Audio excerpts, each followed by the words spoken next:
فاكر إن اللقا ده مجروح، فكر لحظة قبل ما تسرح، احسبها بسن الألم الموجوع. هتصد حقيقة صمت جبال والدفى في الحضن ماهوش متقال، بيغني في حضنك 100 موال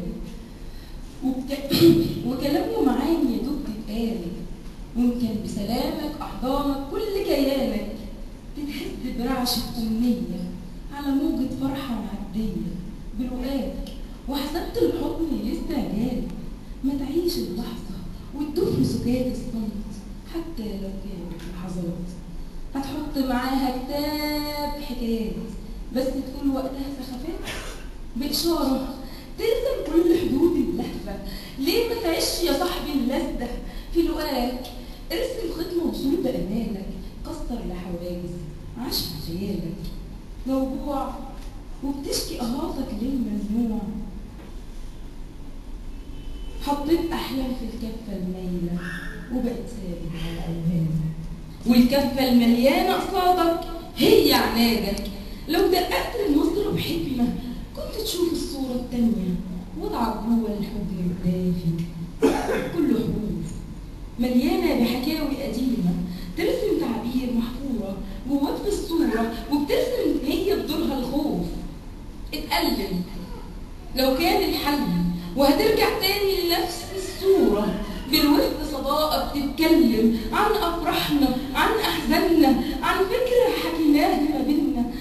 وهقول لك عن أوضاع تانية ليه تتوحد جوه ضلوعك وبتسأل عن أسباب الفرقة. لو بصيت في جميلك المتقوقع جوه الضلمة والضيق والعتمة هتلاقي جوابي على أسئلتك، وتشيل أحجار مرصوصة بتزود في الأحلام وتكمل في حواجز سدك هندستك خليها لحد بيلعب على وتر الخوف جواك. صرخت في لحظة وسمعت صداك أصوات بتنادي وتتألم وبتتكلم. معقول ما طوعتش ليه إحساسك؟ دورت كتير وفرضت أصول لحوار الأفكار البالية، وتركت وراك مليون استفسار ليه تسبح ضد التيار وتسيب أجواء خارجة في قلبك تجري ورا صورة مبنية على شط خيالك. وفي لحظة عندك هتهموم بالغضب الجارح، وبإيدك حطمت الضلع اللي بيعزف على حضن حقيقي، وقطعت الشعرة الباقية وقفلت الباب اللي توارب على أحلامك على عرش أمالك. نصبت الحاكم على أفعالك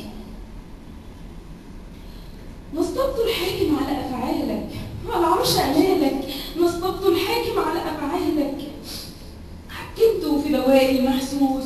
ولو بصيت في أقرب حتة هتشوف الوتر الملموس، هتلاقي الحضن الدافي الوافي اللي بيسأل وبيهتم من غير ما يفكر في رسائل الوارد. كل هموم ورسائل الصادر وبيدل من شوقك ليه أصله ثابت.